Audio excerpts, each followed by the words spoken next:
Esse copo é um copo meio cheio ou meio vazio?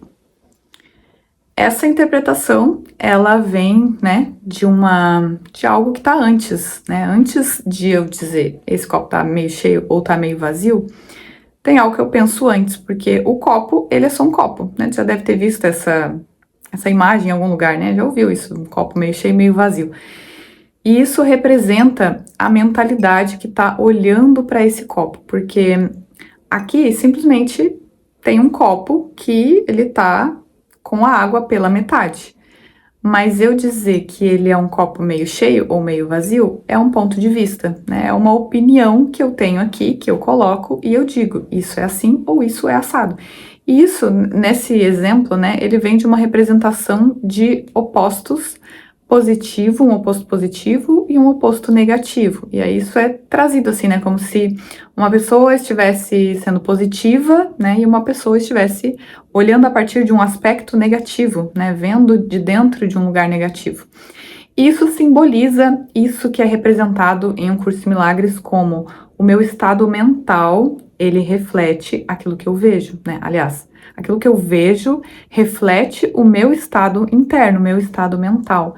Então, essa representação é para trazer aqui isso que é falado sobre a interpretação, né? Nós estamos, quando identificados aqui com o pensamento de separação, pensando que eu sou uma pessoa, eu nunca estou realmente vendo os fatos de fato como eles são, porque eu tô olhando a partir de uma ideia de eu sou algo à parte de Deus.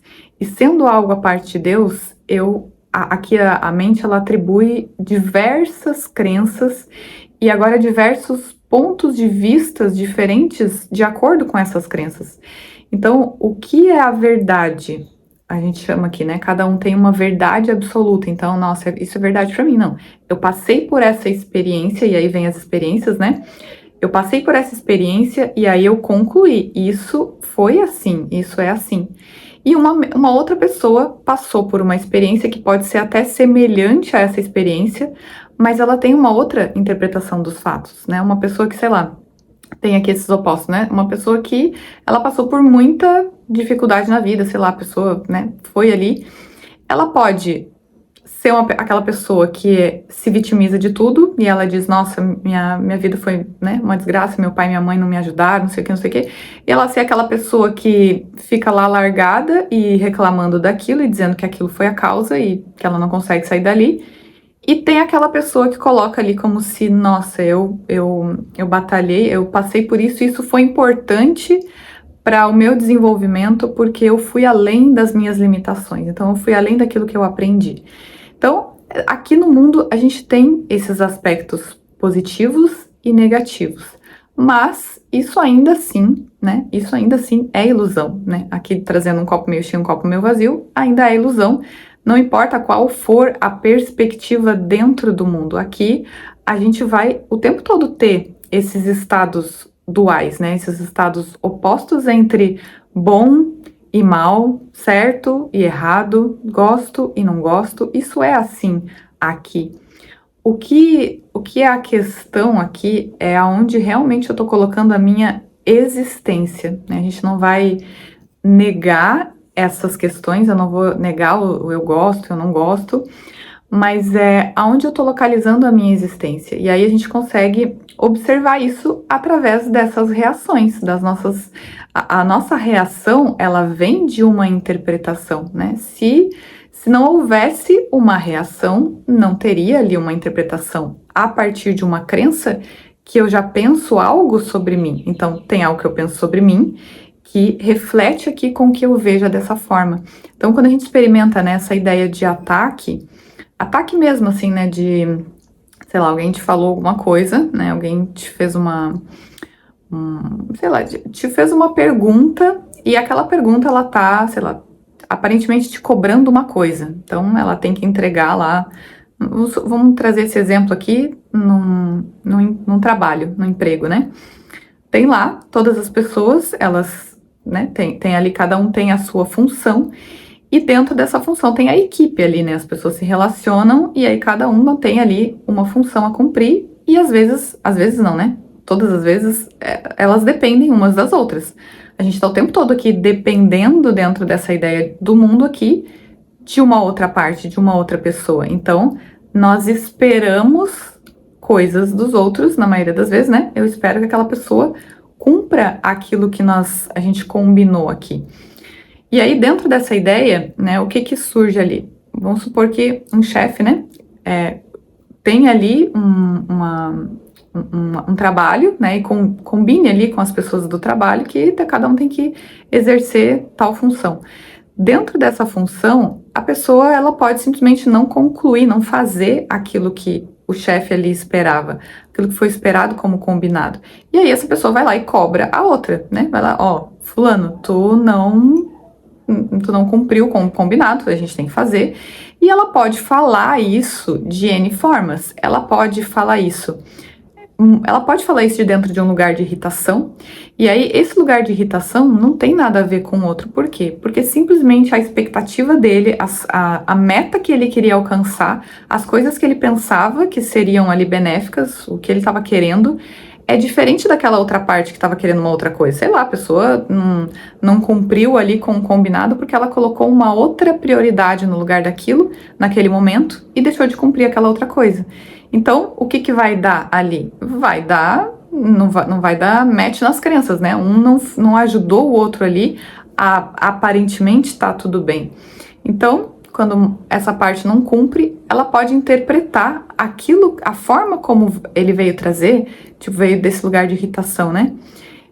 Se eu não tô ciente disso, né? Se eu não tô olhando a partir da minha interpretação, se eu estiver olhando a partir da interpretação das crenças, o que eu posso experimentar ali, né? Se eu já acredito numa ideia de fracasso, se eu já acredito numa ideia de incapacidade, de qualquer coisa, de inferioridade, eu vou chegar nessa cena e eu vou me sentir atacado, né? Eu vou ter as reações corporais aqui, porque eu imagino que aquilo parece que é sobre ele, mas é sobre mim, porque eu acredito em coisas sobre mim, senão eu não reagiria de forma alguma, eu simplesmente entenderia, olha, ele simplesmente está pedindo uma coisa que a gente combinou e eu não fiz, então eu vou me prontificar a fazer da próxima vez, eu realmente me equivoquei aqui e não fiz o combinado. Agora, quando a gente reage dessa forma, então tem ali uma coisa que eu penso sobre mim, e é isso que traz a mudança, né, o momento em que a gente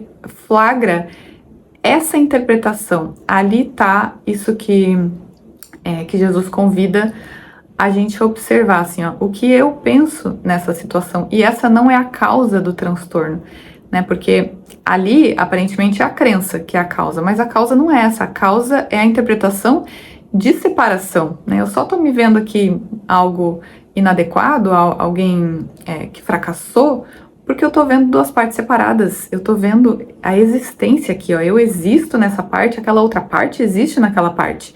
Então é só disso que vem as interpretações, vem de um único pensamento de separação, e essa é a causa que tem que ser vista como aquilo que é impossível que haja algo à parte de Deus, e isso é o poder de decisão da mente a cada instante. E aí é isso que é trazido na lição de hoje, né? A lição do dia é a lição 302, que diz que o meu mundo não obscureça a vista de Cristo. Ó, eu posso obscurecer a minha vista santa se impuser a ela o meu mundo. E não posso contemplar as cenas santas para as quais Cristo olha, a menos que faça uso da sua visão.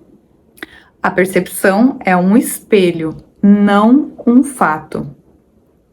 E o que enxergo é o meu estado mental refletido fora de mim.